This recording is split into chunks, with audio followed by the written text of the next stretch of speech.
cam4.fr, le plus grand site de webcam live réservé aux adultes. 14h-16h, Brigitte Lahaie, Sud Radio.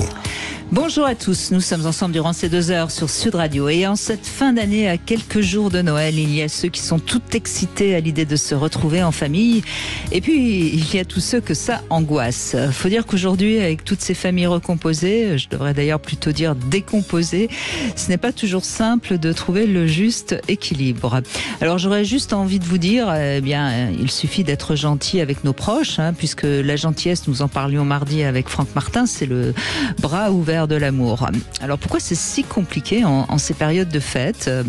Je vous propose qu'on en parle ensemble avec mon invité Guillaume de Brébisson. Alors bien sûr, c'est vrai déjà que le mois de décembre est un mois particulier, il fait nuit de plus en plus tôt, on accumule la fatigue de la rentrée, mais je crois surtout que ces vacances de Noël réactivent nos souvenirs d'enfance et obligatoirement nos blessures d'enfants, nos manques, nos exigences de réparation. Alors si vous avez envie d'en parler avec nous, vous n'hésitez pas, il vous suffit de nous appeler au 0826 300 300. Bonjour Guillaume de Brébisson. Bonjour Brigitte. Alors vous avez eu envie qu'on aborde ce sujet, vous êtes thérapeute, sexothérapeute également, vous avez écrit évidemment de nombreux livres, dont Lettre à mon fils, pour évoquer la sexualité avec votre ado, c'était aux éditions First, très joli livre d'ailleurs. Là, on s'éloigne un peu du sujet, mais vous entendez beaucoup les gens en ce moment qui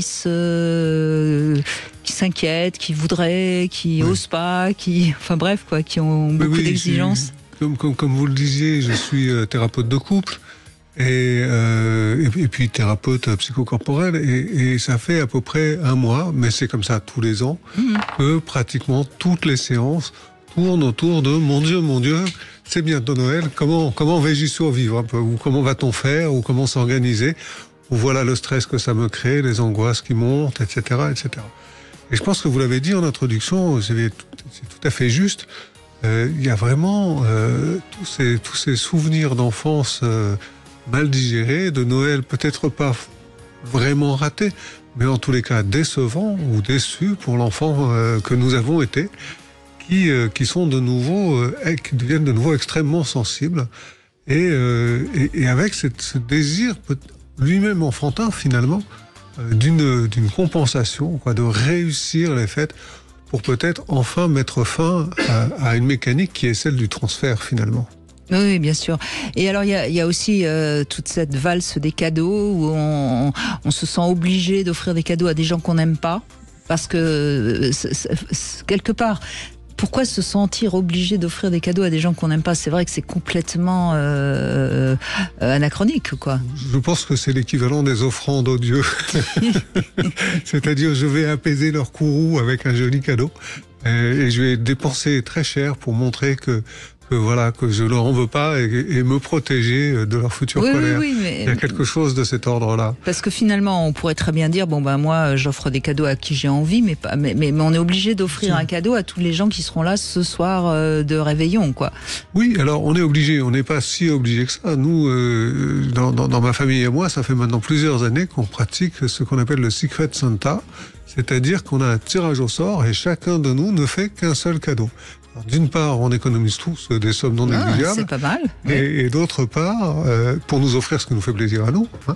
Et puis, d'autre part, on retire un peu de pression sur tout ça, quoi. Mais oui, parce que ça fait partie de... moi, j'entends là déjà depuis quelques jours autour de moi des gens qui me disent je sais pas quoi lui offrir quand c'est par exemple une nouvelle compagne, on la connaît même pas. Qu'est-ce qu'on offre ?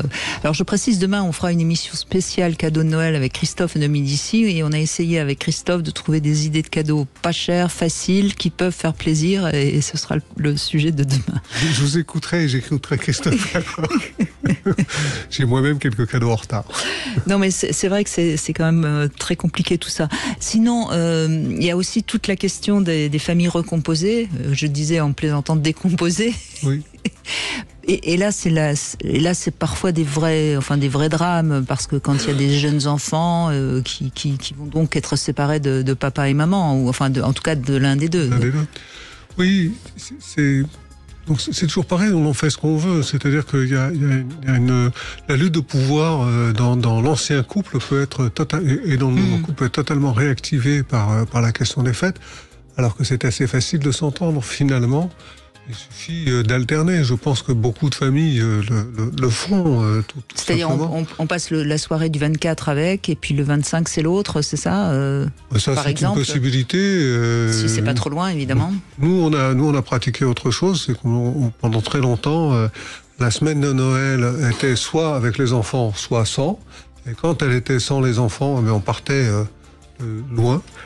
On en profitait pour le coup. Et ça, c'est quand même un message que je voudrais donner aussi, c'est que Noël, on associe la famille, les enfants, la belle famille, on se fait des nœuds au cerveau, comme vous le disiez, on cherche des cadeaux partout, on ne sait pas lesquels trouver, etc. Mais dans tout ça, il y a souvent le couple qui disparaît. Et c'est dommage parce que à Noël, il y a une période normalement de quelques jours de congé et on pourrait en profiter pour préserver au moins un peu de temps, peut-être avant Noël justement, dans les jours qui sont là, les jours qui viennent, pour d'abord raffermir son couple, avant d'aborder ensemble toute cette lutte, de haute lutte. Mais est-ce que justement, ça me fait penser à quelque chose. Est-ce que c'est notre culture qui fait que de toute façon, il faudra toujours faire passer les enfants avant le couple, alors qu'en fait, c'est deux choses différentes, parallèles, si je puis dire. Mais on a l'impression, en effet, et on le voit par exemple dans la sexualité, combien de couples, à partir du moment où les enfants sont là, ont la sexualité qui va moins bien, ou qui ne va même plus du tout. On l'a encore vu hier. Est-ce que c'est notre culture ? Je sais pas exactement. Je pense qu'il y a différents éléments qui jouent. Dans l'histoire de Noël, il y a vraiment une mise au premier plan de la question des enfants. Ça, c'est clair. Vous disiez le couple et les enfants, c'est parallèle. Dans les couples que je reçois, je suis souvent amené à leur demander, mais finalement, quelles sont vos priorités et dans quel ordre ? Et très souvent, j'ai des hommes qui me disent le travail, la maison, la famille, et des femmes qui me disent les enfants, mon épanouissement personnel et la maison, ou bien la maison et mon épanouissement personnel. Et à ce moment-là, je leur fais remarquer, mais où est le couple dans tout ça ? Mais c'est ça, si le couple ne fait pas partie du trio de vos valeurs principales, eh bien c'est pas étonnant d'avoir des difficultés de couple, finalement. Donc ça voudrait dire que les enfants, la famille, va complètement faire disparaître le couple. On est une famille, on n'est plus un couple, quoi. Alors, il y a vraiment ce risque. Il y a plein de couples qui plongent dedans sans s'en apercevoir. Ça après, c'est ma conviction personnelle. Je suis vraiment persuadé que la priorité, c'est le couple pour que ensuite les enfants soient bien et la famille harmonieuse. Mais il faut bien une base, il faut bien une fondation. Et à mon avis, cette fondation, c'est le couple. Sans s'oublier soi-même, bien entendu. Hein. Bien sûr, non, mais ça semble évident d'ailleurs. Et on sait très bien, pour avoir questionné des personnes en fin de vie, les trois quarts regrettent de ne pas avoir laissé assez de place à l'amour. Hein. Et bien sûr qu'on aime ses enfants, ça, personne n'en doute, mais ce n'est pas ce qu'on appelle l'amour au sens large, enfin au sens véritable du terme, évidemment. Alors, non seulement c'est le cas, mais je crois aussi qu'il ne faut pas oublier une chose toute simple, c'est que les enfants un jour s'en vont. Ça, de toutes les façons, c'est normal. Ils nous quittent, voilà, c'est normal, c'est dans l'ordre des choses, et c'est même très bon et très sain.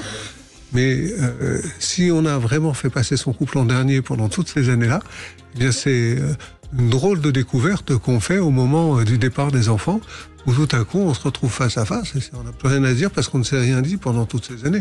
Donc il y a vraiment... Il y a vraiment, je pense, une inversion des priorités à mener à titre individuel. Ça me semble vraiment important.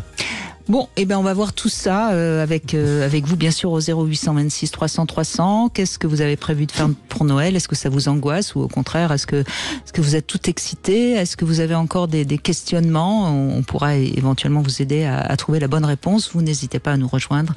On est avec Guillaume de Brébisson jusqu'à 16h. 14h-16h, Brigitte Lahaie, Sud Radio. Nous évoquons les fêtes et Noël et le Nouvel An et la famille et les conflits en famille avec Guillaume de Brébisson qui est avec nous, thérapeute de couple. Bonjour Nathalie. Bonjour Brigitte. Bonjour. Bonjour Guillaume. Alors c'est intéressant votre témoignage parce que a priori vous êtes en couple depuis pas mal d'années. Oui. Ça se passait plutôt plus de bien. 20 ans. Oui. Plus de 20 ans, oui, en effet. Donc, c'est toute une génération.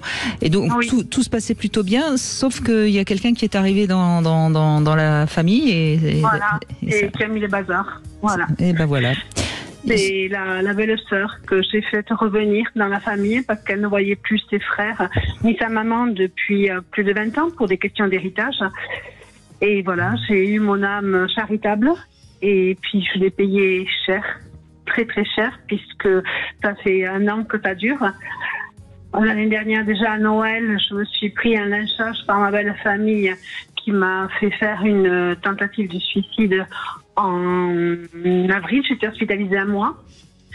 Et puis... Alors, excusez-moi Nathalie, mais qu'on comprenne bien. Donc, vous avez vous êtes gentiment dévouée pour que cette belle-sœur donc retrouve sa famille.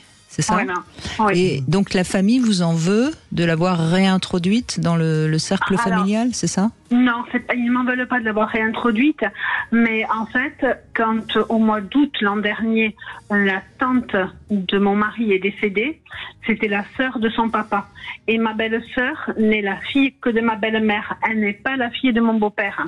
D'accord. Donc j'ai été la voir avec ma belle-mère en lui demandant à ma belle-mère si elle voulait participer aux fleurs. Et j'ai eu le malheur de dire à ma belle-sœur, je suppose que toi, tu ne veux pas participer.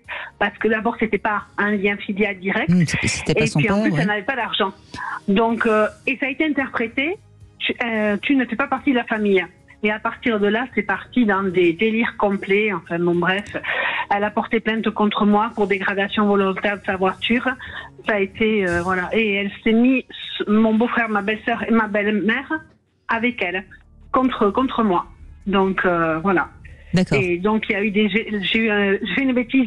J'ai fait des échanges sur Facebook que j'aurais pas dû mettre puisque c'est des réseaux sociaux où j'ai mis ma rancœur parce que je lançais des appels à l'aide. Non mais Nathalie, vous n'avez pas fait d'erreur. Je veux dire, on voit bien que là, vous n'avez pas. Bon, vous avez gentiment dit quelque chose qui pouvait lui permettre de ne pas dépenser d'argent, surtout si elle n'en avait pas. Et puis bon, voilà. Après, c'est elle qui délire. Confrontée à une personne extrêmement toxique, toxique.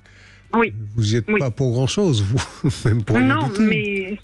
Non, mais c'est vrai que le couple a beaucoup souffert, les enfants aussi, puisque j'ai été hospitalisée l'année où mon fils a passé le bac. Donc j'ai eu un mois d'hospitalisation. Nathalie, il faut que vous compreniez, parce que ça c'est votre histoire. C'est pas elle qui vous a emmené à l'hôpital parce qu'elle vous a donné un coup de couteau. C'est vous qui avez fait une tentative de suicide. Donc parce que j'ai pas supporté tout ce qui se passait, d'être rejetée. J'entends bien, mais c'est votre histoire là, et c'est ça qu'il faut comprendre. Pourquoi ça vous a tellement blessé au point que vous ne le supportiez plus et que vous vouliez arrêter de vivre? Parce que c'est quand même très très violent ce que vous avez fait contre vous-même. Alors que vous n'y êtes, encore une fois, vous n'y êtes pour rien. Ça part d'un beau geste. Oui. Mais eux me disaient que voilà, j'avais mis des choses sur Facebook. Non mais ça que j'étais une Nathalie, grande malade. Ça c'est eux, mais c'est de vous dont il faut parler. Oui. Qu'est-ce que ça vous évoque, ce rejet extrêmement puissant que vous avez vécu? Est-ce que vous avez déjà vécu du rejet comme ça plus tôt dans l'enfance ou... Non, jamais. À l'école? Moi, je viens d'une... Non. Donc, vous voyez, en plus, vous répondez d'une manière un petit peu agressive, pas contre nous, bien sûr, hein, mais on voit bien qu'il y a quelque chose, que ça touche quelque chose. Vous vous êtes senti trahi, vous vous êtes senti... Qu'est-ce que vous diriez? Qu'est-ce que vous avez ressenti de... Je me suis sentie blessée. Ça, j'en doute pas, mais blessée, pourquoi? Parce que j'ai senti une injustice. Voilà, on est d'accord. Ok, donc c'est l'injustice. Et alors, quand est-ce que vous auriez vécu déjà une injustice enfant, par exemple? Je me suis pas posé la question et j'arrive pas à trouver un moment précis. Alors, on va remonter à la source. Pourquoi vous avez eu envie qu'elle se remette dans la famille, cette femme que vous ne connaissiez finalement pas? Parce que moi, je viens d'une famille où on est unis, où il n'y a pas d'histoire comme ça d'héritage, de famille. On s'entend, on se parle. Et je trouvais que, elle divorçait et je trouvais que c'était bien qu'elle reprenne sa place dans la famille avec ses frères, avec sa maman. En plus, sa maman était malade. On lui avait décelé un cancer. Donc, je ne savais pas pour combien de temps elle en avait. Bon, elle est toujours là. Mais je trouvais que c'était bien, quoi, qu'on soit tous une famille. Hein. Vous l'avez prise sous votre aile. Oui. C'est ça. Oui. Et ça, c'est pareil, ça vous évoque rien de votre situation familiale d'enfance? Vous n'avez pas un cousin, une cousine, un oncle, une tante un peu éloignés ou... Non, c'est vrai que j'ai toujours eu cette bienveillance, j'ai toujours eu la protection de l'autre. Non, c'est vrai que j'avais pris mon frère sous mon aile, c'est vrai que j'étais proche de lui, peut-être que c'est ça que j'ai voulu reproduire. Hein. Et on vous a jamais reproché quoi que ce soit de votre générosité naturelle qui est chez vous? Non. C'est donc la première Jusque-là, non. C'est donc la première fois. Donc, vous voyez, il y a quelque chose, encore une fois, à comprendre. Moi, j'ai vaguement une petite idée, mais je veux pas vous donner une piste qui ne serait pas la bonne. Mais je pense que c'est vraiment important de comprendre ce que vous avez. Alors, l'injustice, ok, ça paraît, mais ça réveille que quelque part, quand vous êtes comme ça, en train de vous occuper des autres, vous attendez de la reconnaissance. Oui, voilà, j'ai pensé. Oui, et vous avez eu le contraire, et ça a été trop violent pour vous. Et c'est pas normal que ce soit trop violent, parce qu'on sait très bien que parfois on aide les gens, et puis certains nous remercient, puis d'autres nous en veulent presque de les avoir aidés. Parce que parfois pour eux c'est une agression. C'est-à-dire que si je suis aidé par quelqu'un d'autre, ça signifie que je ne me suffis pas à moi-même, que je ne suis pas suffisamment adulte. Ça peut signifier ça. Je ne dis pas que c'est le cas à chaque fois, bien sûr. Mais ça dépend de à qui vous avez affaire. Et vous avez des frères et sœurs, Nathalie? J'ai un frère. Hein. Et vous êtes l'aînée ou la cadette? Oui, l'aînée. Vous êtes l'aînée. Vous vous occupiez de lui quand vous étiez petite fille? Oui, même encore. Hein, on a encore des contacts forts. Je m'occupe de ces... Enfin, on est fusionnels, quoi. Vous êtes fusionnels. Et vous avez combien de différence d'âge? 7 ans. 7 ans. Oui. Ah, c'est pas mal, 7 ans déjà. Oui. Donc c'est vraiment le petit frère, quoi. Oui. Ok. Et vous êtes toujours occupé de lui. Et vous savez si votre maman, elle a eu peut-être d'autres enfants qui sont pas arrivés, qu'il y a eu des je sais pas, des fausses couches. Non, il n'y a pas ça chez vous. Non. D'accord. Non. D'accord. Donc c'est vous qui prenez en charge. Vous êtes habitué à ça. Voilà. Et il est normal qu'on vous reconnaisse et qu'on vous remercie. Et là, ça a été l'inverse. Et c'est insupportable. Après, j'attendais pas de remerciements, mais j'attendais simplement que chacun soit à sa place. Il y ait de la place pour tout le monde. Et j'attendais que ce soit fait différemment, avec moins d'agressivité et moins de violence. Bien sûr, non, mais bien sûr, elle a été très agressive vis-à-vis de vous, et on comprend bien sûr que ça vous ait blessé. Non, mais je crois, Nathalie, que c'est peut-être la première fois de votre vie que vous réalisez à quel point la famille peut être aussi remplie de haine et de jalousie. Et c'est ça qui vous a totalement fait perdre pied. Donc ça veut dire que il faut grandir. Oui. Complètement. Mais je suis en train de faire une thérapie. Oui, je pense que vous avez besoin. Une thérapie où je vais faire abstraction de la belle famille, quoi.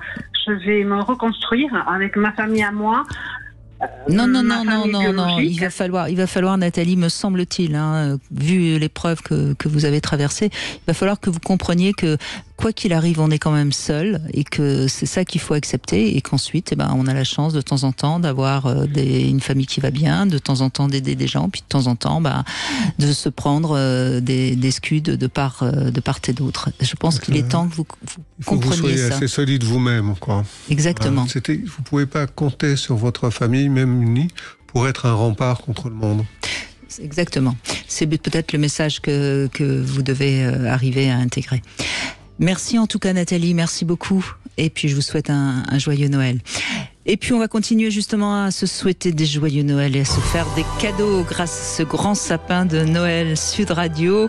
C'est le maintenant ou jamais de nous appeler pour peut-être gagner un week-end pour 2 personnes dans des lieux d'exception en France avec Vacances Bleues ou pourquoi pas un bon cadeau d'une valeur de 75 € chez cadeau.com.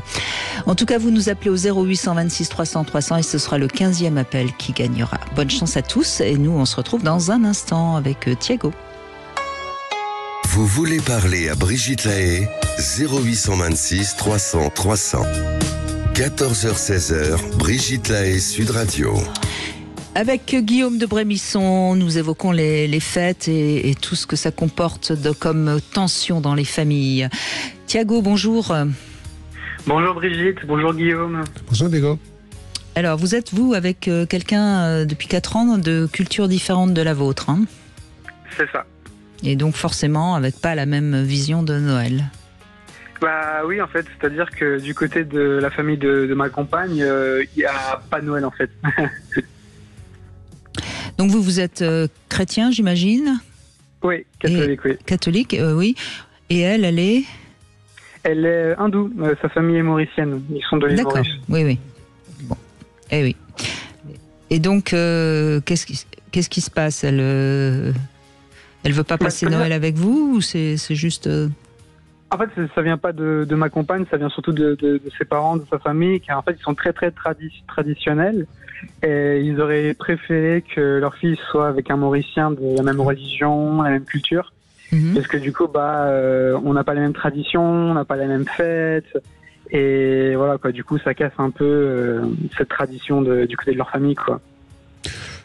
Oui, quand je vous ai entendu dire que vous étiez marié ou en couple, en tous les cas, avec une jeune femme mauricienne d'origine hindoue, j'étais surpris parce que c'est déjà un exploit en soi. C'est presque impossible, ça, de se faire accepter par la belle famille d'une jeune femme hindoue quand on ne l'est pas soi-même.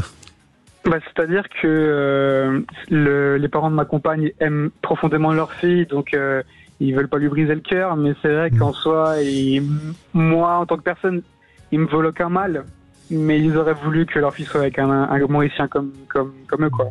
Oui. Ce qui sera quand même important à bien communiquer avec elle, parce que j'ai entendu qu'avec elle, il n'y avait pas de problème de différence de culture, mais il faudra quand même bien en discuter avant de faire des enfants. Parce que c'est souvent au moment où le premier enfant arrive que les vraies questions de différence de culture se posent. Bien sûr, on en a déjà parlé, c'est vrai que c'est un moment qui nous fait assez peur, et parce que c'est vrai que leurs parents pourraient potentiellement mal réagir si, par exemple, là on parlait des fêtes de fin d'année, si on décide de fêter Noël avec nos enfants, s'il n'y avait pas Noël chez eux, du coup, ils comprendraient pas qu'on mélange 2 cultures. Pour eux, ça n'a pas de sens. Oui, mais là, je crois que c'est à elle d'être claire sur son lien de loyauté vis-à-vis de ses parents. C'est-à-dire, est-ce que l'importance de ses parents est là par rapport à vous, ou est-ce que c'est avec vous qu'elle est et puis elle mettra à ce moment-là ses parents à distance, enfin, je veux dire par rapport à ses choix vis-à-vis de ses enfants, hein, j'entends. Je sais bien qu'il n'est pas question qu'elle mette ses parents à distance. Donc, vous voyez, ça, c'est quelque chose qui doit se discuter, je pense, très sérieusement entre vous, parce qu'on le sait, par exemple, dans des différences de culture où on circoncie les garçons, ça peut être des vrais conflits de problèmes de loyauté vis-à-vis de sa culture. Alors, tout à fait, oui. Après, c'est pas le cas là, en l'occurrence, mais... Non, là, c'est pas le cas, non. En même temps, à Maurice, il existe une tradition vraiment multiculturelle très importante. Il y a notamment toutes les fêtes de toutes les traditions religieuses sont fêtées. Il est courant qu'on assiste, que les hindous assistent aux fêtes des malgaches et réciproquement. Et est-ce qu'il n'y a pas moyen de s'appuyer sur cette tradition mauricienne d'ouverture aux autres cultures pour justement... C'est vrai qu'à l'île Maurice, oui, il y a de toutes les cultures, il y a beaucoup de musulmans, il y a beaucoup d'Indiens, il y a aussi évidemment des catholiques, mais c'est vrai qu'il y a quand même beaucoup plus d'Indiens et d'hindous, pardon, excusez-moi, et c'est surtout le père qui est très très tradition, pour ce qui est de l'hindouisme, et il ne tolère pas trop tout ce qui vient, pas contredire, mais tout ce qui est autre que ça, quoi. Mais donc il vit encore là-bas, j'imagine, le père. Oui. Il vit entre la France et l'île Maurice. Oui. D'accord. Et elle vit définitivement en France? Elle est née à l'île Maurice, et elle est arrivée en France quand elle avait 5 ans pour le travail de ses parents. D'accord, oui. Donc elle est quand même très imprégnée de la France. Ah oui. Mais tout aussi bien de l'île Maurice. Elle est très très fière de ses origines, et elle en est très proche. Et ce qui se passe finalement avec les fêtes de Noël, c'est quoi? C'est que vos beaux-parents ne souhaitent pas assister à vos réjouissances, ou quel est l'objet du débat? En fait, c'est que dans l'hindouisme, on ne fête pas Noël. Donc pour eux, ça n'a pas de sens de partager une fête en laquelle ils ne croient pas. D'accord. Mais est-ce qu'ils vont être là le soir avec vous ou pas? Eh ben, c'est en discussion. On essaye un petit peu de clarifier tout ça. D'accord, oui. Donc le 24 au soir, pour l'instant, vous ne savez pas encore quel sera le menu. Et non. À quelle sauce on va vous manger. Exactement. Et s'il n'était pas là, finalement, quel serait le problème? Pour moi, personnellement, en soi, le problème... moi, en tant que copain, ça ne me dérangerait pas. C'est plus pour ma copine que ça me ferait de la peine, parce qu'elle a le cœur coupé en deux. Elle va d'un côté, elle se sent très bien dans ma famille, mais de l'autre côté, sa famille lui fait sortir. Oui, mais Thiago, on va dire les choses très clairement. Bon, est-ce que c'est important pour elle, Noël, ou pas? C'est important pour elle, oui, dans le sens où elle aime beaucoup cette fête, elle aime beaucoup la signification de cette fête. Bon. Il y a un message de famille. Donc elle a plutôt envie de passer Noël avec vous, le soir de Noël avec vous et votre famille. Oui. Bon, pour son père, c'est un jour comme un autre. Donc qu'est-ce que ça peut faire qu'elle ne soit pas là? Vous voyez, comme quoi, quand on met juste un peu de bon sens, on voit que finalement, il y aurait aucune raison qu'il y ait un problème.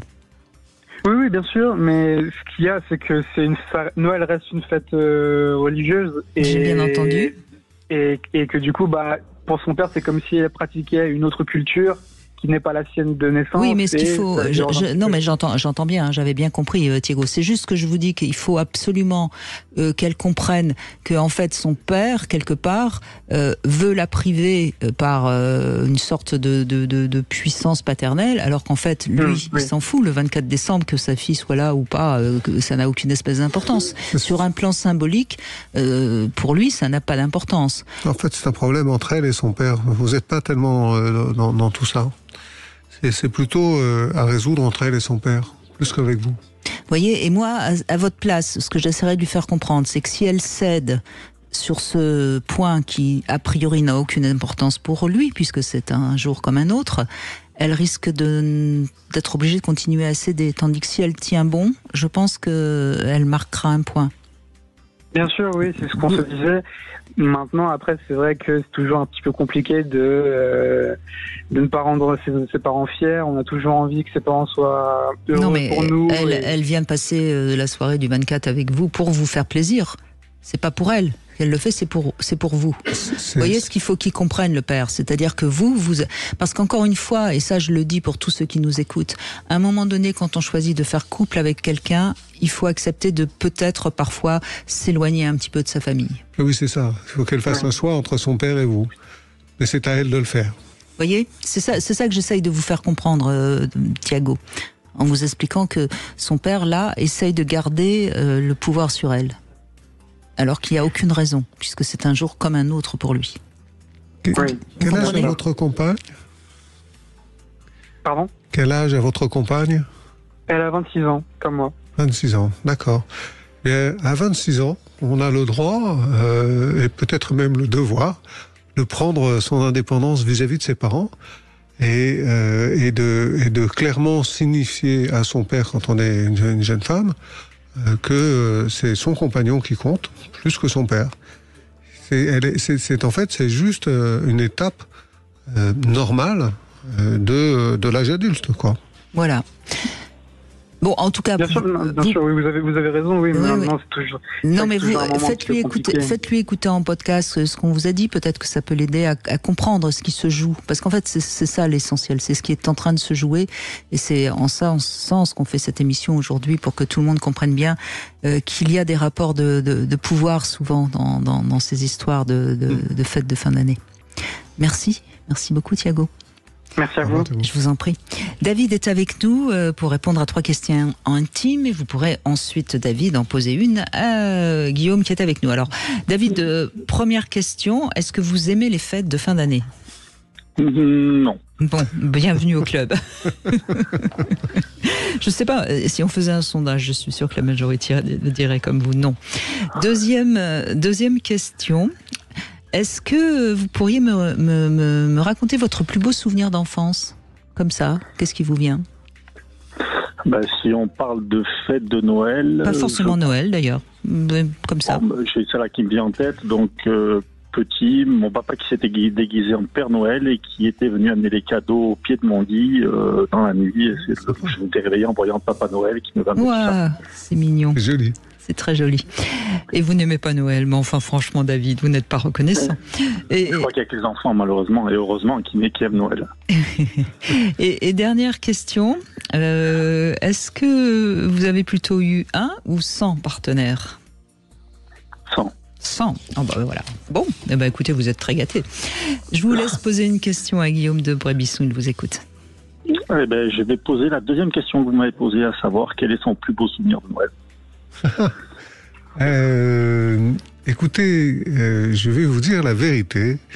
Et la vérité, c'est que je ne crois pas avoir de très très bons souvenirs de Noël.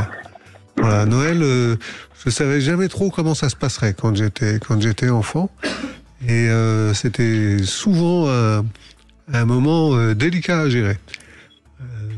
Voilà ce que je peux vous en dire. Donc du coup, j'ai pas de plus beaux souvenirs. J'ai des souvenirs plus ou moins moches, mais j'ai pas forcément envie de vous en faire profiter. Bon, écoutez. Merci beaucoup. C'est nous. Merci David. Je vous souhaite de très bonnes fêtes de fin d'année. Vous aussi, merci David. Vous aussi. Au revoir. Au revoir. Et puis nous avons notre gagnante. C'est une gagnante aujourd'hui qui s'appelle Ludivine. Bonjour Ludivine. Bonjour Brigitte. Bonjour Ludivine. Bien, félicitations. Vous avez un très joli prénom. Oui, merci. Parce que c'est celui de ma maman, c'est pour ça. Ah, d'accord. Oui. C'est une autre génération, tandis que Ludivine, ce sont des prénoms plus récents, voilà. Oui. Alors, on va voir qu'est-ce que vous avez gagné, Ludivine. Ah, je suis ravie de vous offrir ce cadeau parce que je trouve que c'est un très beau cadeau. C'est une séance photo en famille avec la shootingbox.com et vous pourrez donc choisir un photographe professionnel parmi les 400 sélectionnés et puis vous pourrez faire une photo avec qui vous voulez et où vous voulez. Et ce sera une photo qui immortalisera un moment de bonheur avec des proches, voilà. D'accord, écoutez, merci beaucoup. Je vous en prie, mais c'est pas tout. Vous avez aussi gagné le ballotin de chocolat. Waouh, Alors là, franchement, c'est très gourmande. Ça tombe bien parce que vous en aurez de quoi pouvoir en faire profiter aussi vos proches. C'est un coffret d'1 kilo de chocolat fondant, croustillant et onctueux. Bref, de quoi en effet partager et puis faire plaisir à vos pupilles. Alors, bravo. Et puis on continue bien sûr tout au long de cette journée et puis également sur les réseaux sociaux à vous offrir des cadeaux. Donc restez fidèles à Sud Radio. 14h-16h, Brigitte Lahaie, Sud Radio. Sur Lidl.fr. Cam4.fr, le plus grand site de webcam live réservé aux adultes. 14h-16h, Brigitte Lahaie, Sud Radio.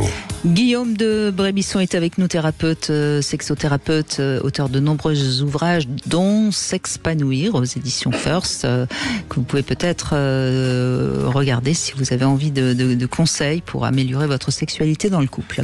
Aurélie, bonjour. Bonjour Brigitte, bonjour Guillaume. Bonjour Aurélie. Alors moi je vous appelle pour parler de mes Noëls précédents et celui qui se prépare. Ça fait bientôt 6 ans que je suis en couple avec mon mari. On a 2 petits-enfants de 2 ans et demi et 1 an et demi. Et les débuts de notre histoire ont été un peu chaotiques avec sa famille. notamment sa maman que je qualifie de gourou d'une secte. Ah oui, carrément. Ah oui. Alors, tout est fait inconsciemment, j'insiste bien sur ce côté-là.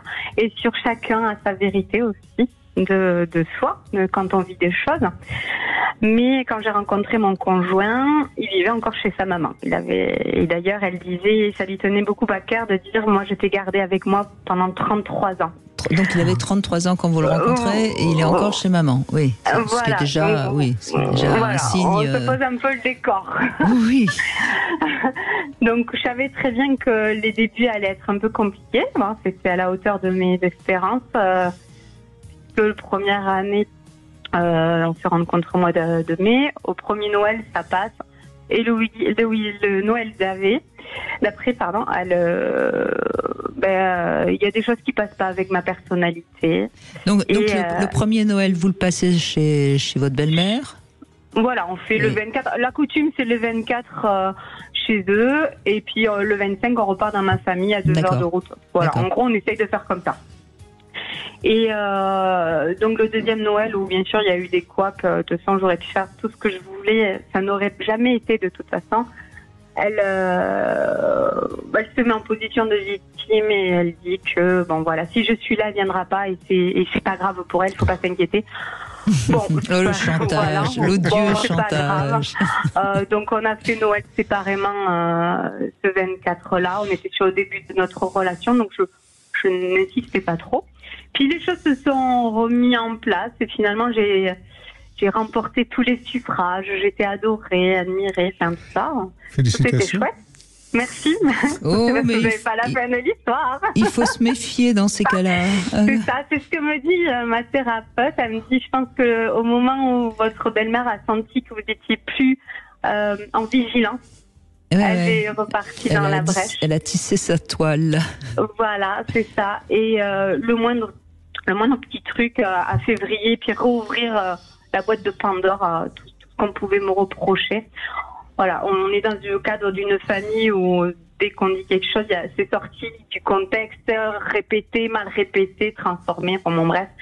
Je peux vous faire toute l'émission sur ma belle famille, mais j'ai l'impression d'être à l'école maternelle et c'est fatigant. Mais comment réagit votre mari? Voilà. Parce que c'est ça qui est important. Il est profondément triste en fait. Alors moi je l'admire parce que sortir de ce fonctionnement-là, c'était voué à l'échec. Enfin, voilà. Et il a fait une thérapie. Il a accepté de pouvoir essayer de voir les choses avec un autre prisme et voir sa famille telle qu'elle est vraiment, finalement. D'accord, donc il comprend ce qui se passe et il est de votre côté. Il voit les failles, voilà, il voit les failles. Bon, il arrive à dire qu'il y a des choses qu'on peut me reprocher, mais on ne peut pas en être là où on en est aujourd'hui pour des petites choses comme ça. Et il y a 10 jours, on a appris que ils faisaient Noël de leur côté, qu'on n'était pas invités. Voilà. Et donc, votre mari en souffre? Alors, il a décidé de ne pas être en colère et de ne pas être dans la rancœur parce qu'il voit sur sa maman ce que ça donne. Il ne veut pas être dans cette émotion-là comme elle. Il est triste. Mais on a décidé que Noël, c'était pas forcément tout ce qu'on nous dit que ça doit être. On a décidé de ne pas aller dans ma famille le 24 pour faire un pansement à ce qu'on va pas vivre avec eux. Et on va faire notre Noël à nous. Bravo. Donc on va faire avec nos bébés jusqu'à 21h. On va regarder des dessins animés, manger des chips. Et puis là, vous voyez, là je suis sur le parking d'un centre commercial parce que je vais aller m'acheter une belle tenue pour mon mari et pour faire un Noël en couple après. Bravo. Voilà. Bravo. On veut pas plonger dans dans leur délire à elle, en fait, si vous voulez, et créer notre chose à nous, notre magie à nous, parce qu'on veut que Noël, ça soit beau et bien. Ce qui est formidable surtout, c'est que vous avez su tous les deux en parler et voir les choses avec une certaine lucidité, parce que c'est ce qu'elle a essayé de faire, évidemment, c'est de vous monter l'un contre l'autre, hein, j'imagine. Ah, mais on s'est mariés au mois de septembre et jusqu'au moment où elle accompagnait à l'hôtel, elle a craché du venin. Ouais, c'est pathétique au final et c'est triste. Moi, je suis triste pour elle. Ne soyez pas trop triste pour elle, occupez-vous de vous. Il y a quelque chose de magnifique, en tout cas dans votre témoignage, c'est qu'on voit que votre mari vous aime vraiment profondément. Oui. Quoi.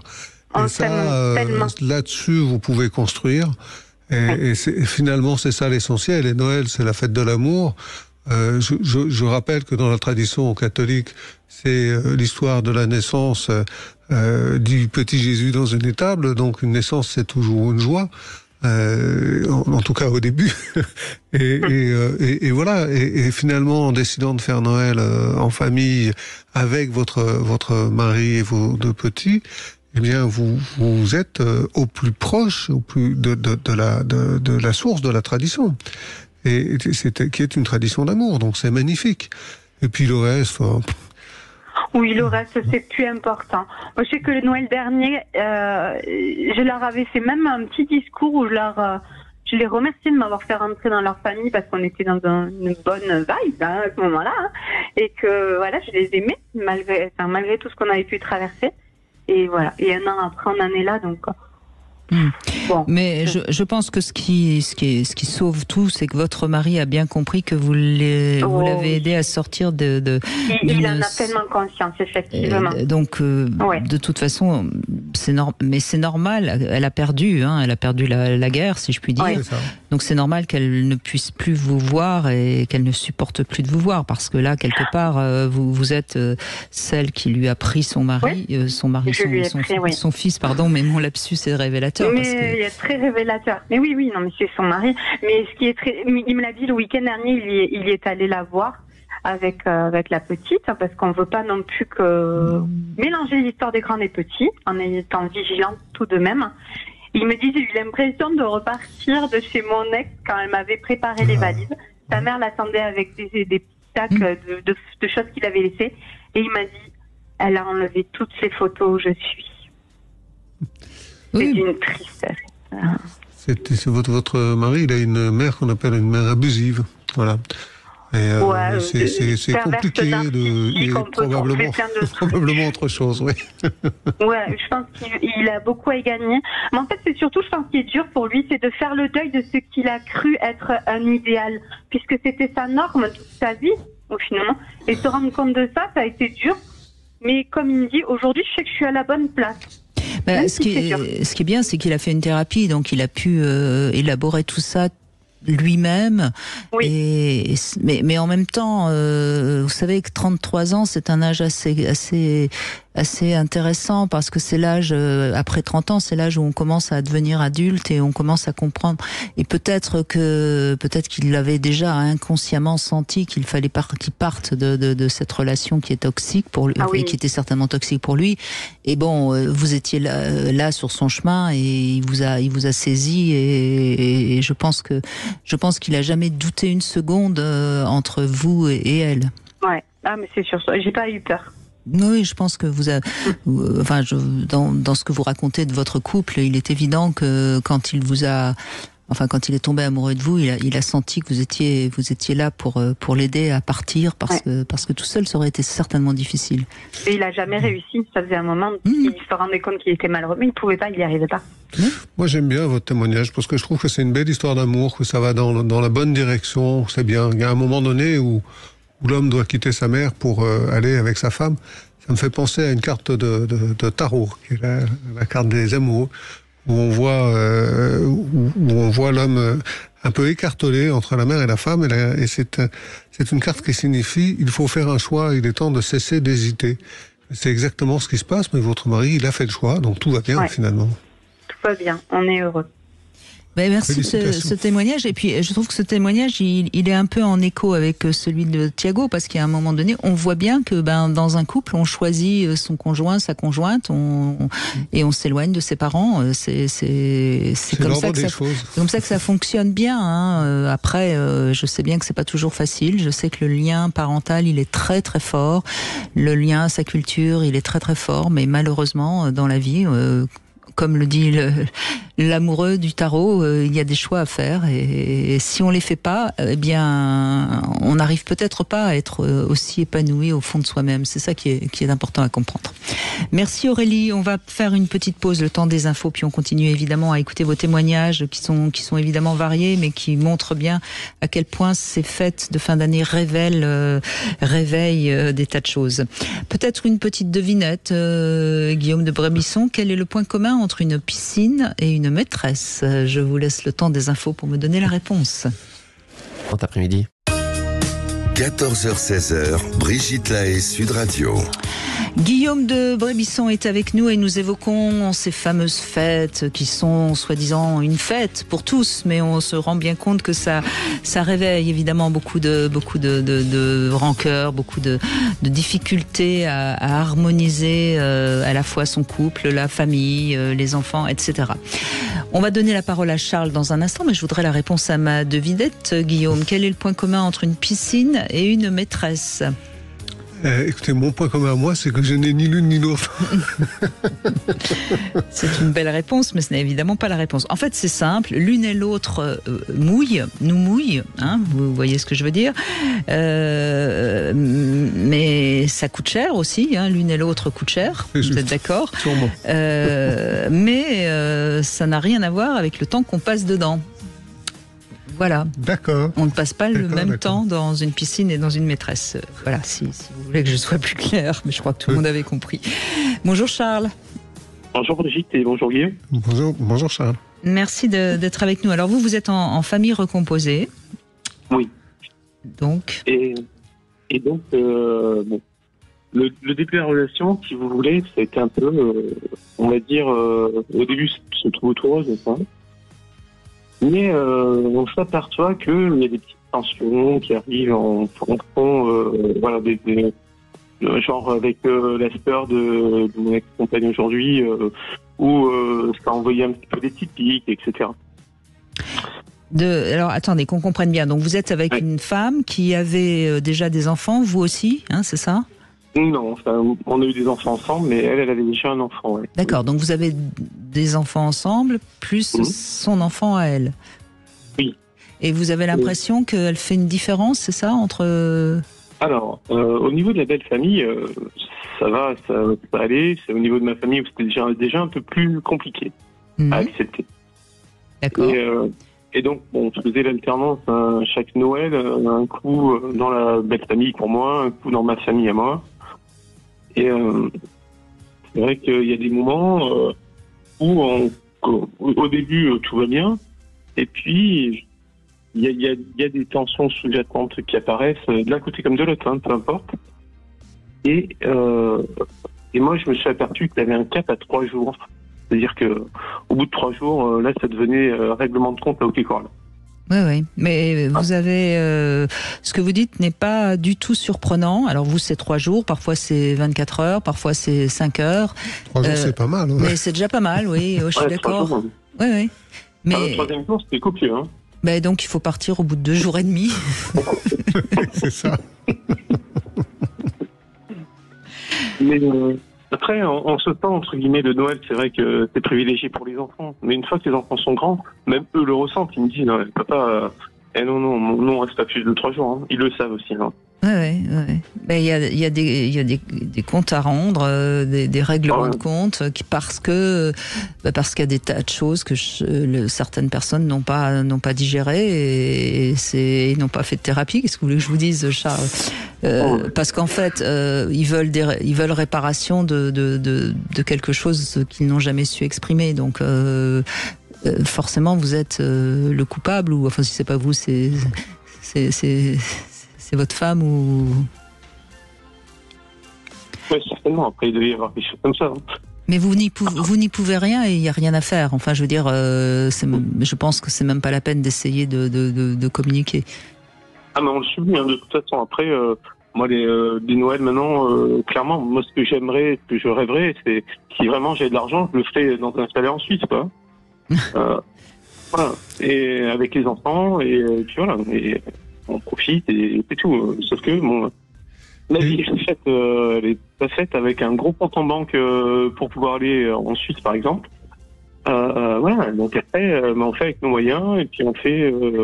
et si on n'a pas le cœur, j'ai presque envie de dire, on fait pas, quoi. On le fait entre nous. Moi, je fais pour les enfants, et puis c'est tout. Mais qu'est-ce qu'elle en pense, votre femme? Parce que peut-être que vous pourriez faire un Noël tous les deux avec vos enfants, et puis basta. Hein. Qu'est-ce qui vous empêche de faire ça? Ouais, mais aujourd'hui, ce qui m'empêche, c'est que je suis plus avec ma femme. Ah, vous ne nous aviez pas donné cet élément. Oui. Mais à l'époque, ce qui nous empêchait de le faire, c'était, on se sentait un peu obligé, on va dire, à Noël, de le faire avec l'alternance avec la famille et la belle famille, quoi. Mais ça coûtait, quoi. Mais ça coûtait vous voulez dire financièrement ou bien émotionnellement? Ou les deux? Allô? Oui, on vous entend, Charles. Hein, vous êtes toujours là. Est-ce que vous disiez ça coûtait? Ça coûtait comment? Émotionnellement ou financièrement? ou les deux? Oui, émotionnellement, parce que si c'est pour avoir une pression émotionnelle, il n'y a pas d'intérêt on savoure pas l'instant, en fait, c'est ça que je veux dire. Parce que le fameux esprit de Noël, il n'est pas forcément d'aller partager la fête avec des gens qu'on n'apprécie pas et qui le savent et qui ne nous apprécient pas non plus. Hein. Le mieux, c'est d'être avec les gens qu'on aime. Donc, votre épouse, vos enfants et tous ceux que vous aimez d'autres qui sont d'accord pour fêter Noël avec vous et que vous accueillez avec joie. Et puis, c'est tout. Il n'y a pas d'obligation. C'est pas nécessaire de se contraindre à aller dans une famille qui ne nous apprécie pas. Non, c'est sûr. Mais la difficulté, en fait, Charles, de cette fête de Noël, c'est qu'à la fois, on redevient l'enfant de ses parents, ce jour-là, quoi qu'on en dise, et on va d'ailleurs chez ses parents pour respecter ce lien qu'on a vis-à-vis d'eux. Hein. Beaucoup d'adultes se sentent obligés quand même d'aller passer soit la soirée du 24, soit le déjeuner du 25, ou la soirée... Enfin bref. Et puis en même temps, on se sent parent parce qu'on a envie de faire plaisir à nos enfants. Et c'est ça qu'il faut arriver à comprendre. C'est que si on subit émotionnellement des choses difficiles, c'est que quelque part, il y a quelque chose qui n'est pas encore complètement clair chez nous. Parce que vos parents, alors je ne sais pas si c'est vos parents ou vos beaux-parents qui vous font des réflexions, vous nous avez parlé de manière un peu générale, donc c'est difficile d'aller plus loin dans votre témoignage, mais c'est leur problème, de toute façon, les réflexions qu'ils font, et le règlement à hockey choral, c'est leur problème. Bien sûr, évidemment, c'est un problème. Alors, si ça vous blesse, ça nous touche à nous directement. Mais justement, c'est ce qui vous touche vous qui devient votre problème, et c'est ça qu'il faut comprendre. Oui. Peut-être que vous avez encore un petit peu trop l'impression d'être le fils qui doit répondre. Enfin, vous voyez, c'est parce que si on est vraiment adulte et que nos parents nous sortent des trucs pas très sympas, ou notre frère ou c'est eux qui ont un problème, et puis c'est pas grave et ça devrait pas nous blesser. Vous voyez ce que je veux dire? C'est ce que j'essaye de faire comprendre à vous, bien sûr, et puis à ceux qui nous écoutent. Et donc si ça nous touche et si ça nous blesse, à ce moment-là, c'est intéressant d'essayer de comprendre pourquoi ça nous blesse. Et comme ça, on grandit, et au moins, ça nous sert à quelque chose d'avoir passé Noël chez nos parents ou nos beaux-parents. Oui, après, l'objectif, c'est quand même de se voir et pas que ça aille au clash. Hein. Mais si ça va au clash, j'aime bien ce que vous dit Brigitte, c'est finalement, Noël vu comme ça, c'est une occasion de guérison. C'est-à-dire une occasion de guérison de soi. Puisque vous êtes touché, puisque vous êtes blessé, qu'est-ce qui est blessé, d'où ça vient, comment ça se fait, et comment finalement penser la blessure vous-même, sans forcément... Et si ça va au clash, c'est forcément parce que vous répondez. Ah mais... Il y a eu un temps où je disais rien.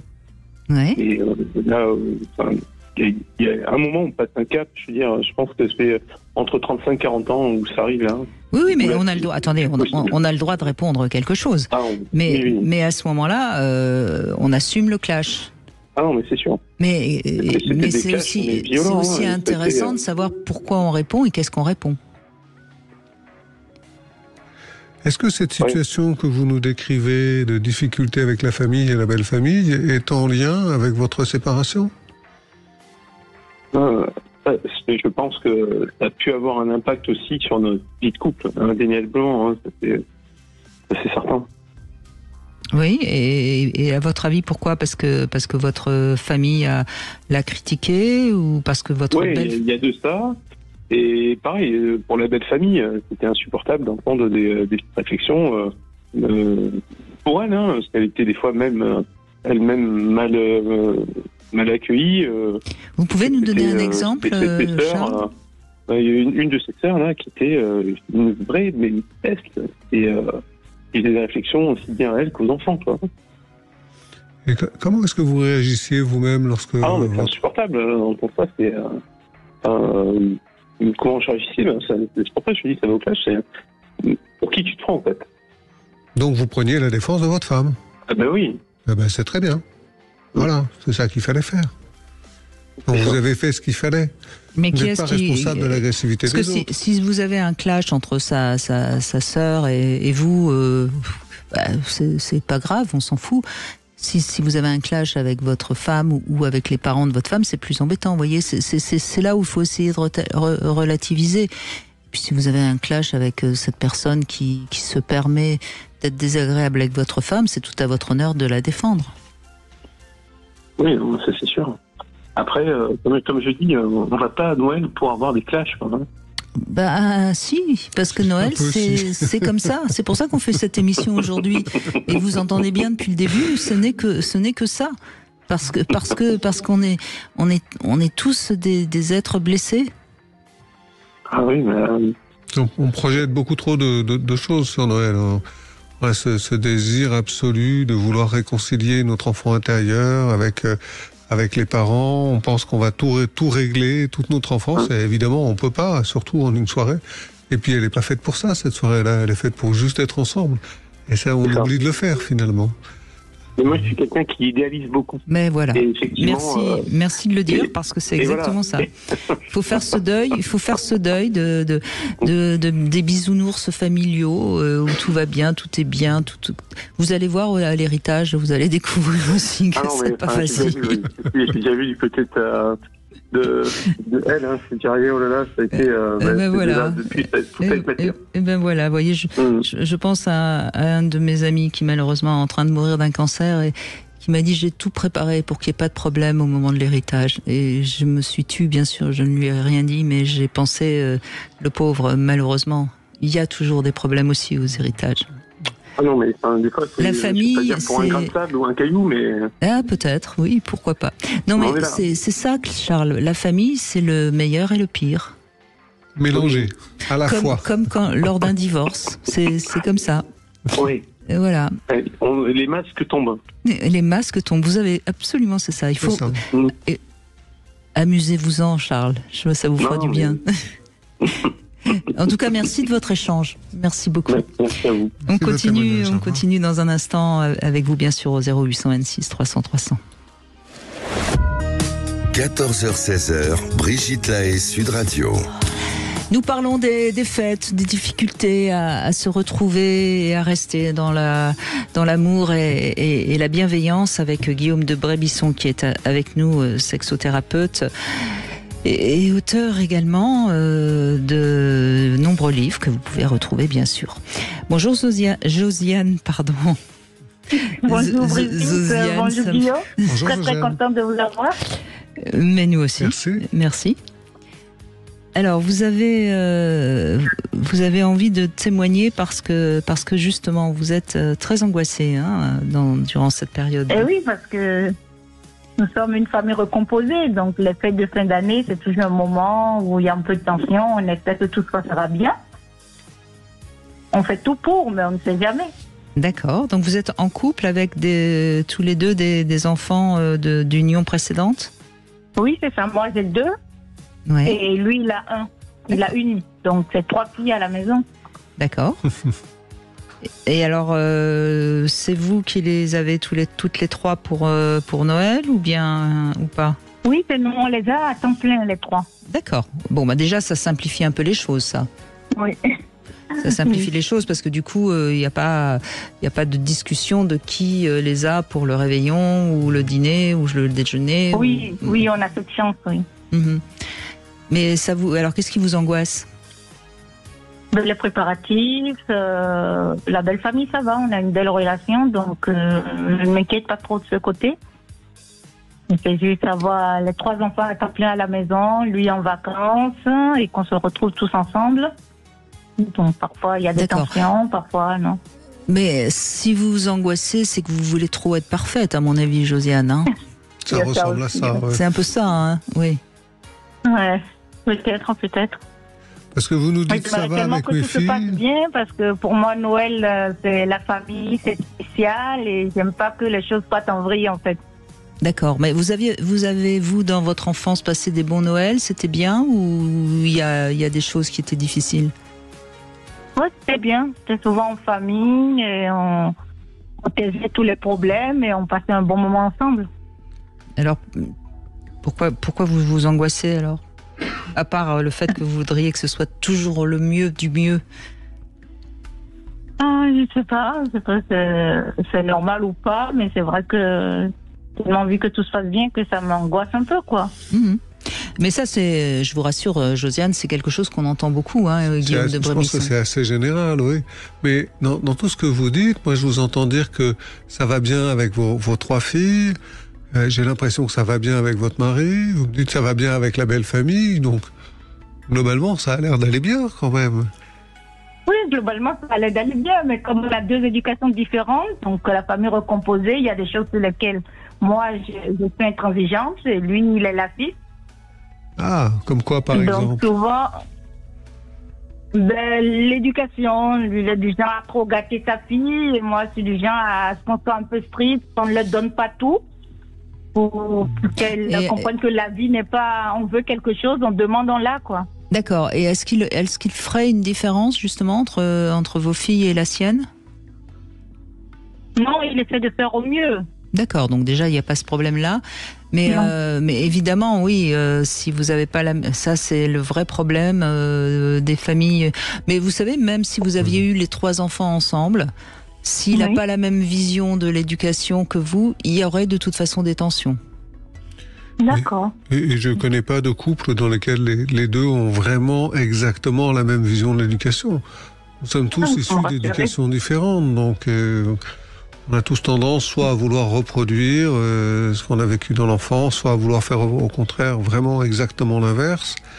Et ça prend du temps de trouver son autonomie dans tout ça. Est-ce que vous dialoguez avec votre époux sur ces questions-là, sur ces questions d'éducation des enfants? Oui, on en parle beaucoup, oui. Moi, je peux vous dire quelque chose qui va peut-être vous soulager un tout petit peu, Josiane. C'est que votre rigueur, qui peut être tout à fait positive, et sa générosité, peut-être un peu excessive, qui peut être tout à fait positive, eh bien, ça va faire un mélange pour les enfants, pour les 3 filles, qui vont avoir 2 discours qui ne sont certes pas les mêmes, mais elles vont pouvoir comme ça trouver leur juste milieu chacune. Et finalement, c'est peut-être très très bien qu'il y ait une différence. Parce qu'au fond, les enfants voient bien que c'est pas la même éducation d'un côté et de l'autre. Mais elles vont prendre ce qu'elles ont besoin de chaque côté. Et au fond, peut-être que pour vos filles, qu'elles voient un beau papa un peu plus laxiste, et peut-être que pour sa fille, qu'elle voit une belle-mère un petit peu plus dure, eh bien, ça va remettre de l'équilibre dans tout ça. Oh, merci.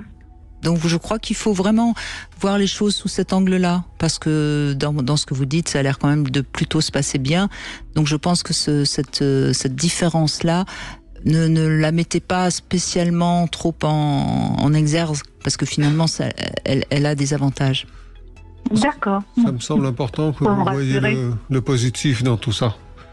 Le positif des différences d'éducation, le positif du fait que ça se passe bien avec vos enfants, ça se passe bien avec votre mari, ça se passe bien avec votre famille. Je sais que c'est pas l'essentiel des témoignages qu'on reçoit. Non. Et puis, souriez-en quand vous le voyez être un petit peu trop laxiste Souriez, vous verrez, ça vous amusera finalement. Je penserai à vous en ce moment-là. Si vous voulez, ça ne me... Bien sûr, je serais ravie. Je vous souhaite de bonnes fêtes, Josiane. Merci de votre appel. Merci beaucoup, passez de belles fêtes également. Merci à vous. Aussi. On fait une petite pause, on se retrouve pour le Love Conseil et je vous propose une projection dans l'avenir, après les fêtes, bien après les fêtes. 14h-16h, Brigitte Lahaie, Sud Radio. Cam4.fr, le plus grand site de webcam live réservé aux adultes. Brigitte Lahaie, Sud Radio, le Love Conseil. Eh bien, Guillaume de Brémisson, c'est une projection dans l'avenir que je propose aux couples. Et pourquoi pas se projeter justement sur 2024. Ça serait plutôt évidemment quelque chose à faire tranquillement, pas le soir de Noël évidemment. C'est un exercice de visualisation qui va permettre de savoir si votre couple va durer. Donc vous vous imaginez tous les deux, alors vous n'êtes pas obligé de le faire ensemble, si vous préférez vous pouvez le faire tout seul, mais on peut aussi le faire en couple. Vous vous imaginez dans quelques mois comment vous serez tous les deux, qu'est-ce que vous aurez fait évoluer, qu'est-ce qui aura changé, ou au contraire ce que vous ne voulez pas que ça bouge. Et puis après vous vous visualisez dans 3 ans. Je dis 3 ans, c'est pas par hasard, parce qu'on sait que 3 ans c'est un laps de temps important, voilà. Et si vous pouvez vous imaginer dans quelques mois, bon ça c'est plutôt bien, mais si vous arrivez à vous imaginer dans 3 ans, c'est encore mieux. Et ensuite, vous pouvez vous imaginer dans 10 ans. Et si vous vous imaginez dans 10 ans sans rien qui change, eh bien, essayez de trouver ce que vous pourriez faire changer dans votre couple. Parce que ce qui est important dans un couple, c'est évidemment que ça aille bien dans l'instant présent, mais c'est bien aussi d'avoir des projets et d'avoir des choses qu'on a envie de faire changer. Alors, si vous avez du mal à vous imaginer dans 1 an ou dans 2 ans, c'est forcément parce qu'il y a des choses qui ne vont pas très bien dans votre couple. Et alors, à ce moment-là, vous pouvez essayer de voir qu'est-ce qu'il faudrait consolider. En tout cas, cette projection dans l'avenir, cette visualisation dans l'avenir, c'est un bon moyen de voir où vous en êtes dans votre couple. J'aime beaucoup cette proposition. Elle m'évoque un couple que j'ai eu en séance il y a quelques années, et avec une femme un homme qui se désolait parce que sa femme ne voulait plus faire l'amour. Bon, c'est quelque chose que j'entends assez souvent. C'est assez classique, oui. Voilà, et une femme qui petit à petit, au bout d'un certain moment, a fini par lâcher le fait que, oui, d'accord, ok, c'était vrai, mais il n'y avait rien qui se passait dans leur couple. Et elle disait, moi, j'ai besoin de mouvement, j'ai besoin que les choses changent, j'ai besoin qu'on fasse des travaux, qu'on ait des projets, qu'on parte en voyage, etc. Et tout est toujours compliqué avec toi. Et c'était très intéressant de voir que, en fait, comme son désir profond dans le cadre de la maison ou autre chose était finalement barré, eh bien son désir sexuel s'était lui aussi éteint. Et je trouve que cet exercice de visualisation dans le futur, il amène justement à relancer le désir.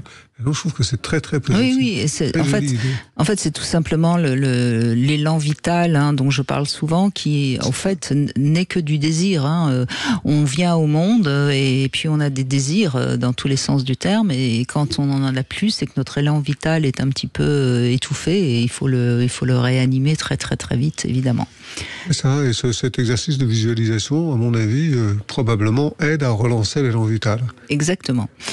Et puis Sophie va nous parler de ce jouet qu'elle a reçu, ce jouet qui s'appelle Stimulateur Clitoris C.G Supernova de la marque Satisfyer, et qu'on trouve bien sûr sur rudesplaisirs.com, où vous pouvez encore faire vos petits achats pour Noël éventuellement. Bonjour Sophie. Bonjour Guillaume, bonjour Brigitte. Bonjour, merci pour le cadeau. Voilà, il est tout blanc comme la neige. Voilà, je l'ai reçu en blanc, mais il existe en nude et en fuchsia. Oui. Bon. Il ressemble, alors je dirais un fœtus, mais ou un escargot ou un P, je sais pas. J'étais un petit peu impressionnée au départ par la taille de la boîte et du jouet, mais en fait il est très bien pensé ce jouet, et c'est pour ça ce qui explique sa taille. Donc c'est un vibromasseur double plaisir qui est silencieux, il permet des orgasmes mixtes, mais attention, il a un double moteur, donc tout est contrôlé individuellement. Donc c'est tout d'abord un stimulateur clitoridien par la partie la plus imposante, mais qui grâce à cette partie imposante, permet une préhension très bonne de l'appareil. Oui, en fait, c'est un womanizer doublé d'un spécial point G. Hein. Grâce à des ondes d'impulsion d'air, c'est ça. Plus ou moins intenses, il y a 11 programmes sur celui-ci. Et puis, donc, c'est aussi un vibromasseur vaginal du point G. Et sa particularité, je ne sais pas si vous voyez, Brigitte, il a une tige qui est incurvée, flexible et ajustable. Donc, il peut s'adapter à n'importe quelle anatomie féminine. Je vois. Très bien. D'accord. Et il est composé d'un silicone qui est très doux pour une insertion tout en douceur. Et les vibrations sont plus ou moins intenses. On peut avoir des vagues également ou des séries de vagues plus ou moins rapprochées. Oui, voilà. Il est bon. Visiblement, il est assez classique, mais en même temps, il est intéressant. Très intéressant. Je vois. Il est livré avec une notice pour moi qui est un petit peu trop succincte. Ça, c'est toujours. Ça, c'est le défaut général de tous les jouets, j'ai l'impression. Et un câble USB. Et donc, les deux petits points négatifs, ce serait pour arriver à l'éteindre. Il faut appuyer longtemps. En fait, longtemps sur les deux boutons, du haut et du bas. Ouais, mais ça c'est toujours le problème. Ils sont plus faciles à allumer qu'à éteindre. Remarquez, tant mieux. Hein. Oui, ça vaut mieux que l'inverse. Ouais. Oui. Et puis le deuxième petit point peut-être négatif, ce serait que le câble USB, il faut vraiment bien positionner l'appareil et son câble pour le recharger. Ouais. Ça demande déjà quand même 3 heures. Mais sinon, c'est vraiment un jouet. Il peut s'appeler Supernova parce qu'il est super. D'accord. Il tient ses promesses alors. Double plaisir, vraiment parfait. Et il est à 59,90 €. Voilà, on vous le laisse, comme ça vous pourrez continuer à vous amuser avec. Sophie, quelle note vous lui donnez ? Alors, également, j'ai pas dit, mais on peut l'utiliser dans la baignoire. C'est pas négligeable. Et je lui donnerai donc 8 sur 10. 8 sur 10 pour ce stimulateur clitoris et point G Supernova de la marque Satisfyer que vous pouvez retrouver sur l'enseigne rue-des-plaisirs.com. Merci beaucoup Sophie. On continue avec Stéphanie qui nous a rejoint. Bonjour Stéphanie. Bonjour Brigitte, bonjour Guillaume. Bonjour Stéphanie. Alors, vous êtes en querelle, vous aussi, c'est une famille recomposée, c'est ça ? Tout à fait, oui. Donc moi je n'ai pas d'enfant personnellement. Et donc là, j'ai rencontré mon compagnon depuis 4 ans maintenant. Il a, à l'époque, ses 2 enfants avaient 15 et 17 ans, un garçon et une fille. Et nous sommes installés il y a 1 an et demi. Oui. Et donc pour tout le monde, ça a été difficile puisqu'il fallait s'adapter à tout le monde. Et en fait, c'est pour le fils où ça a été le plus compliqué parce qu'en fait, il a été élevé en enfant roi. Et là, du coup, il s'est retrouvé à devoir dire bonjour, merci, s'il te plaît. Mais par son père en enfant roi ? Oui, ah ouais. oui. Parce que, c'est celui qui avait 15 ans ou 17 ans alors ? Alors, la fille a 17 maintenant, aujourd'hui, elle a 20 ans. Le fils a 18 ans aujourd'hui. D'accord. Mais lorsque nous nous sommes installés ensemble, le fils était en garde alternée et la fille était étudiante, donc elle n'était plus là. Mmh. Et donc, en fait, cette installation a dû obliger à mettre en place du savoir-vivre et du respect en vivant en communauté. Mmh. Et donc, en fait, cet enfant qui était élevé en enfant roi a eu beaucoup de mal à s'adapter parce qu'il était tranquille avec son père, avec sa petite vie, son ordinateur. Il faisait un peu ce qu'il voulait, il rinçait pas derrière lui la douche, il tirait pas forcément la chasse, il avait à manger ce qu'il voulait quasiment. Et le fait de s'installer ensemble, en fait, ça a remis de l'ordre, je dirais. Dans cette famille, dans le sens où... vous êtes en train de lui apprendre un petit peu la vie qu'il faut, parce que le jour où il va rencontrer une femme, si... C'est ce que j'allais dire, oui, vous lui rendez service. Oui, mais là, du coup, il s'est monté contre moi, et il a monté ses grands-parents il y a 1 an déjà, contre moi, en fait. Il est allé raconter son ressenti, mais son ressenti d'adolescent en pleine crise, en fait. Bien sûr, bien sûr. Et forcément, les beaux-parents, vos beaux-parents prennent parti pour lui, ça me paraît évident. Tout à fait. Et votre mari, enfin votre compagnon Mon compagnon, en fait, a essayé lors d'un repas de famille il y a plus d'1 an où j'étais pas invitée, a essayé de clarifier le problème, et à expliquer ce qui se passait réellement et comment je me comportais, et que c'était vraiment pas contre son fils, oui. Voilà. Et en fait, les grands-parents ont tenu mordicus que c'était de ma faute, en fait. Oui, donc, mais votre compagnon vous soutient. Oui, si je comprends bien. Oui, tout à fait. Il trouve injuste que ses parents me rejettent alors que c'est absolument pas ma faute, parce que il dit qu'il est quelqu'un de bien et bienveillante, donc c'est dégueulasse, quoi. Et du coup, lui ne se sent pas de faire l'hypocrite et d'aller manger en famille sans moi. Donc du coup, il y va pas. Et on espérait qu'à Noël ils revoient leur jugement sur moi et nous invitent. Et non, en fait, hier on a reçu un SMS où il était invité tout seul. Et il y va pas. Ben non. Bon, donc tout va bien. Enfin, je veux dire, pour moi, oui. Moi, je m'en fiche complètement, quoi. Non, mais Stéphanie, c'est malheureux pour lui. Oui, mais en même temps. En même temps, son fils a 18 ans, ça va se calmer avec l'âge. Oui. On peut espérer. 18 ans, c'est un âge très très complexe, et il a raison de pas rentrer en conflit avec son fils par rapport à vous, parce que c'est pas la peine non plus qu'il se fâche avec son fils. Donc, je trouve que votre mari a l'air d'être assez sage, si je puis dire, oui. dans cette histoire. Et puis on voit bien, dans tous les témoignages qu'on reçoit là depuis le début de cette émission, on voit bien à quel point Noël, ça pose vraiment le problème de l'autonomie des enfants. Et quand je parle des enfants, c'est pas des nôtres, c'est en fait de nous par rapport à nos parents, c'est-à-dire la génération des parents par rapport à celle des grands-parents.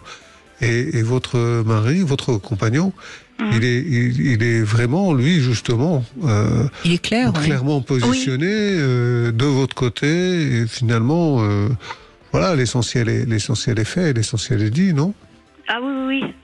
Ah oui, moi, après, j'ai de la peine pour les grands-parents parce qu'ils ont 80 ans. Donc, c'est malheureux qu'ils se privent de leur fils à cause d'un mauvais jugement, en fait. C'est leur problème, hein. C'est leur problème. Ouais. Vous n'y êtes pour rien, hein, Stéphanie. Non. Alors, je culpabilise pas parce que il me le dit assez souvent que c'est pas de ma faute, hein. Et non, c'est simplement que le sujet était. Je me sentais concernée par le sujet que vous souleviez.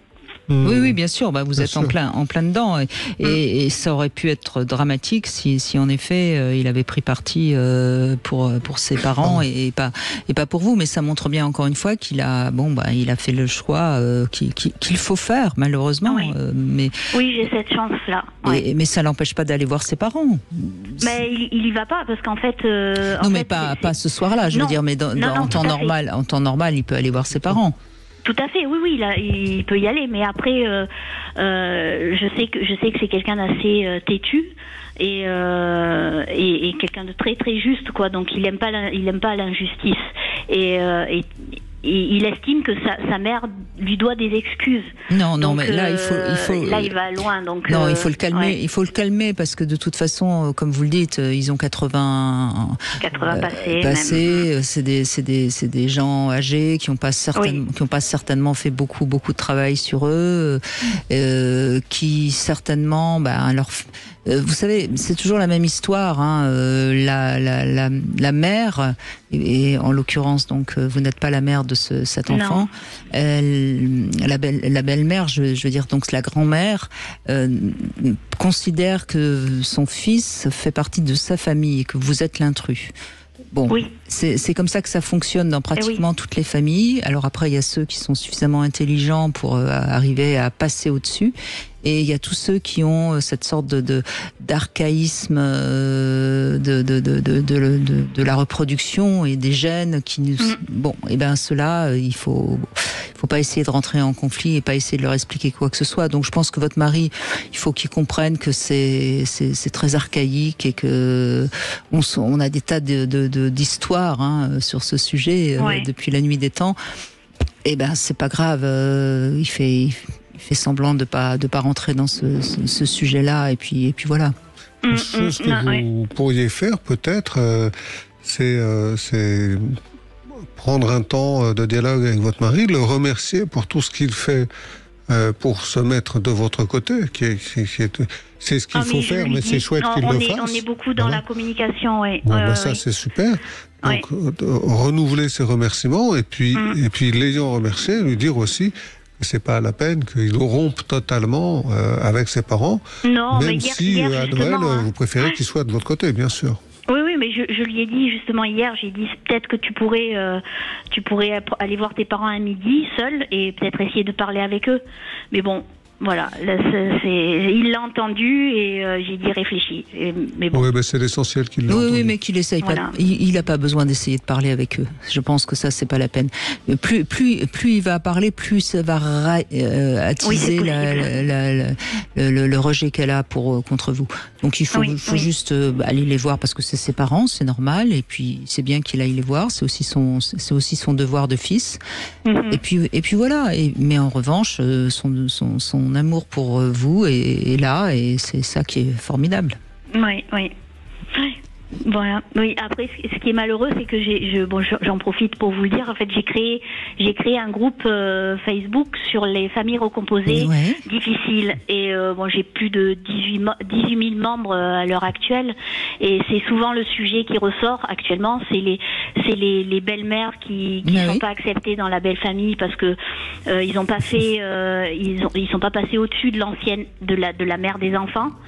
Ils préfèrent avoir l'ex-femme à la table à Noël plutôt que la nouvelle compagne de leurs enfants. Enfin, c'est un sujet qui ressort beaucoup. Ou même les cadeaux de Noël aussi, les beaux enfants qui ne sont pas pris en compte dans les cadeaux par la belle famille. Enfin, tout ça, ce sont des sujets très compliqués. C'est ce que vous disiez, Brigitte, à l'instant. C'est juste un exemple de plus de quelque chose de finalement extrêmement courant, quoi. Oui. Écoutez, merci de votre témoignage. En tout cas, Stéphanie, ça va rassurer quelques femmes qui sont certainement dans votre cas. Ça va les rassurer, elles ne sont pas seules. Non. Voilà, merci beaucoup. Merci. Je vous en prie. On fait une petite pause, on se retrouve dans un instant pour conclure avec Guillaume de Brémisson qui est avec nous. Cam4.fr, le plus grand site de webcam live réservé aux adultes. 14h-16h, Brigitte Lahaie, Sud Radio.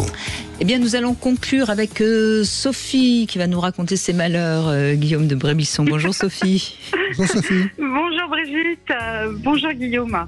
Oui, alors les fêtes de fin d'année, de Noël en famille, ça a été longtemps très compliqué.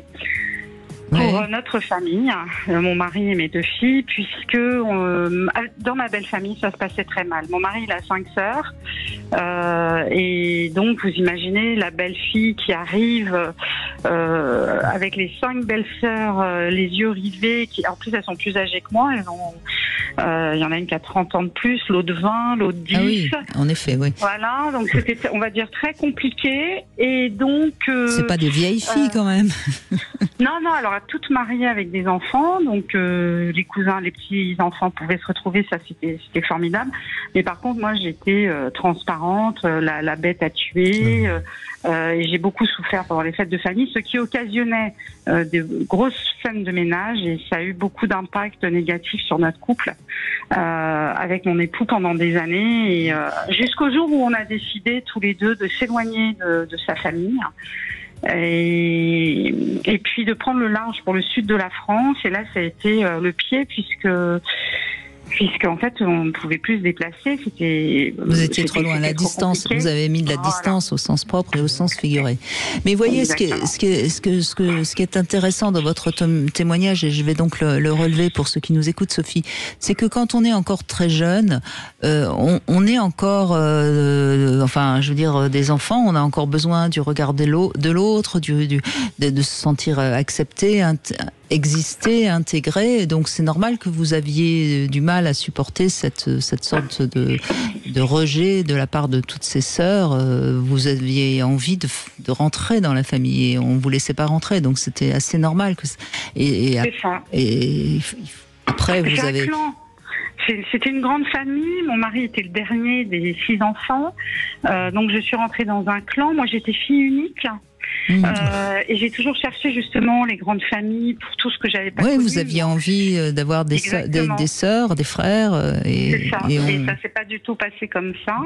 Au contraire, peut-être que d'ailleurs vous étiez trop en demande quand vous avez la première fois et que ça a provoqué un rejet encore plus violent. Moi, j'allais vous demander si vous n'étiez pas mieux accueilli maintenant que justement vous êtes parti dans le sud. Vous avez dit c'est le pied. C'est vraiment, vous êtes vraiment content. Oui, alors non, je vais vous dire parce que malheureusement mon mari a perdu, en fait il est le 6e et il a perdu ses parents qui étaient fort âgés et donc maintenant ils sont décédés tous les deux récemment.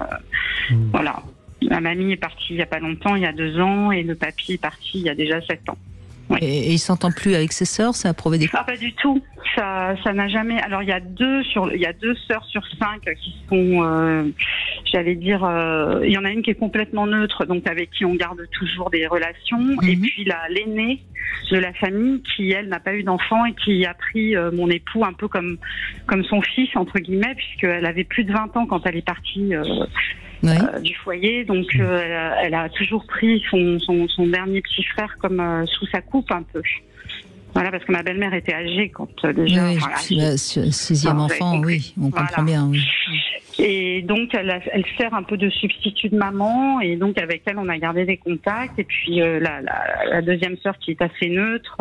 On arrive quand même à communiquer très très bien, mais par contre les 3 autres, c'est impossible. Oui, mais vous savez, Sophie, quand les parents sont morts, décédés, et ce qui est le cas, après on fait son choix de rester en lien avec certains frères et sœurs et pas avec d'autres.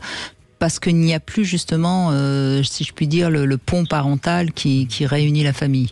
Donc c'est très bien, vous en avez gardé 2, les 3 autres... vous avez bien fait de partir dans le sud, j'ai l'impression. Vous avez bien fait à un moment donné de considérer que c'était votre couple et votre famille à vous qui était prioritaire, quoi. C'est surtout ça. Hein. C'est ça, parce qu'on a souffert vraiment pendant 15 ans, je vous assure, ça a été compliqué. Et finalement aujourd'hui on s'est recréé, mon époux a gardé des liens très forts avec ses neveux, avec nos neveux, et on recrée des petites réunions de famille parce qu'ils sont également descendus dans le sud, quasiment tous, et on est à 300-400 km, c'est plus simple pour se retrouver, et là dernièrement on a vu les neveux et ça recrée une petite ambiance familiale pour mon époux, parce que moi j'étais fort triste de tout ça, et voilà. Mais en tout cas il y a ma propre famille. J'ai encore mes parents, et donc par contre de mon côté mon époux a toujours été pris comme le 2e fils, voilà, le 2e enfant de la famille, puisque je suis fille unique, donc ça faisait le 2e enfant, et donc là l'ambiance est très en paix, très sympathique, et d'ailleurs on y va là bientôt, là dimanche prochain, donc voilà, c'est sympa.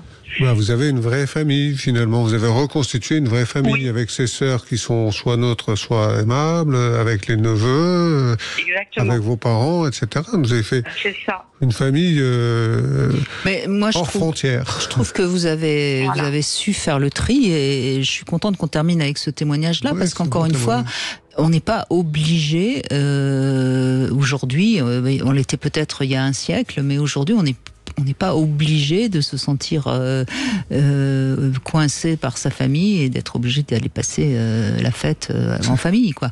On a quand même cette liberté-là. Il faut la faire, en revanche, il faut la choisir, cette liberté, en conscience. Hein. Il faut pas, ça doit pas être par rejet, par révolte, parce que sinon ça peut faire des dégâts en nous. Mais si on a clairement compris que ça nous faisait du mal, on peut très bien ne pas y aller. Il faut éviter le ressentiment, mais en même temps, je suis tout à fait d'accord. Je pense que l'important, c'est de faire en sorte que d'être bien, que son couple aille bien, que la famille qu'on a fondée aille bien. Et si si c'est en contradiction avec la famille d'où on vient, on en tire les conséquences, c'est tout. Et le plus tôt est le mieux, voilà. Et puis la vie passe, et parfois les choses changent aussi. Donc C'est tout simple finalement. Il faut juste oser, quoi. Exactement. Merci en tout cas, merci beaucoup Sophie. Merci Christophe de Brébisson. Je rappelle que vous êtes auteur de différents livres et on peut vous retrouver notamment dans S'expanouir aux éditions First. Le titre laisse à comprendre que c'est un livre qui permet justement d'avoir une sexualité plus harmonieuse dans le couple. On sera demain avec Christophe Médicis, je vous l'ai dit, on essaiera de vous proposer des idées de cadeaux, puis vous nous raconterez quels ont été vos plus beaux cadeaux de Noël ces dernières années. Tout de suite, vous retrouvez Alexandre Delovan.